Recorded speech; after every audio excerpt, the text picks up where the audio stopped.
Halo semuanya, kali ini kita akan kupas tuntas bab 4 dari buku Komunikasi Bisnis karya Muhammad Yusuf. Pembahasan ini dirancang khusus untuk kalian, para mahasiswa ilmu administrasi, biar punya bekal yang kuat buat bersaing di pasar global.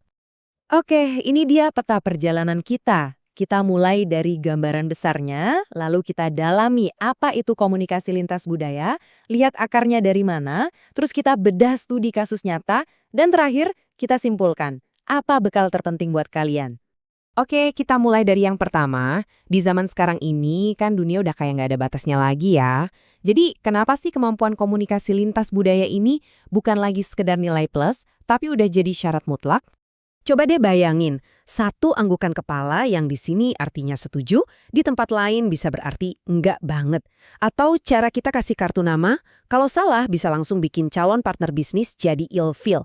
Nah, inilah dunia bisnis global yang taruhannya tinggi. Jadi gini, nggak peduli nanti kalian mau jadi manajer, pejabat publik, atau buka usaha sendiri, pasti bakal ketemu sama orang dari berbagai negara. Nah, kemampuan buat ngebaca dan beradaptasi sama budaya mereka itulah yang bakal jadi kunci sukses karir kalian.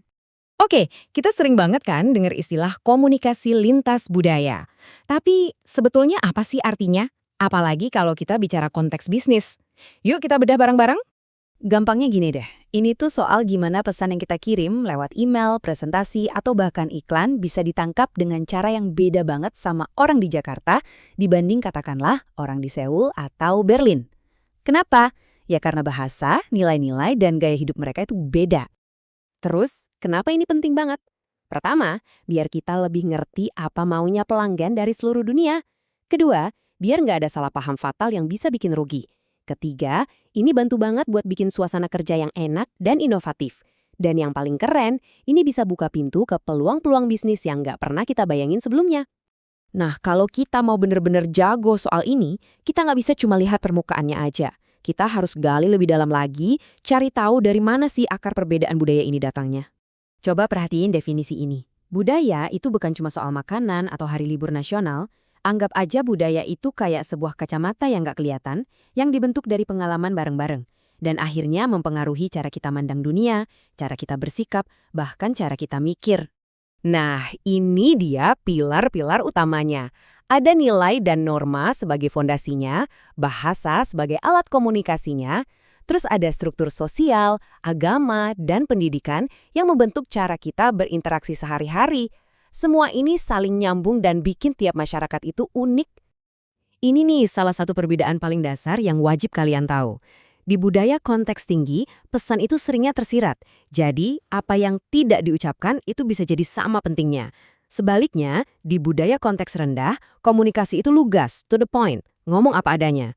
Paham di mana posisi lawan bicara kita bisa nyelamatin kita dari banyak banget kebingungan. Oke, teorinya cukup. Sekarang kita lihat gimana semua ini bekerja di dunia nyata. Kita akan analisis sebuah skenario yang relevan banget buat kita di Indonesia. Negosiasi bisnis sama investor dari Korea Selatan. Coba bayangin, kalian ada di dalam ruangan itu. Ini bukan rapat biasa, ini negosiasi investasi besar.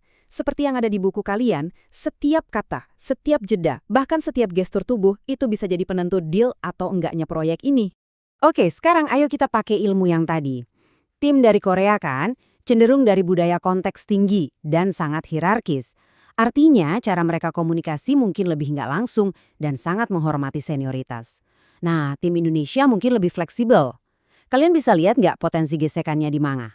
Contoh, pertanyaan yang terlalu langsung dari pihak kita bisa dianggap nggak sopan. Sebaliknya, jawaban yang berputar-putar dari mereka bisa kita anggap nggak jelas. Jadi, setelah semua pembahasan tadi, apa nih kesimpulan utamanya buat kalian sebagai calon-calon profesional di bidang administrasi? Anggap aja gini, kecerdasan budaya atau CQ ini kayak pisau lipat serbaguna buat karir kalian. Kemampuan teknis, itu pisaunya, penting banget. Tapi kecerdasan budaya, kemampuan buat mendengar, mengamati, dan beradaptasi, itu adalah semua alat lainnya yang bikin kalian benar-benar efektif di panggung global. Jadi ada 3 hal yang wajib kalian kantongin dari sini. 1, sadar. Selalu ingat cara pandang kita bukan satu-satunya yang benar. 2, siap. Pelajari dulu budaya lawan bicara sebelum berinteraksi. Dan yang ketiga, adaptif. Fleksibilitas itu kunci utama buat sukses dimanapun kalian berada nanti. Kami tinggalkan kalian dengan pertanyaan ini. Karena jawaban kalian atas pertanyaan inilah yang akan menentukan seberapa besar potensi kalian di pasar global nanti.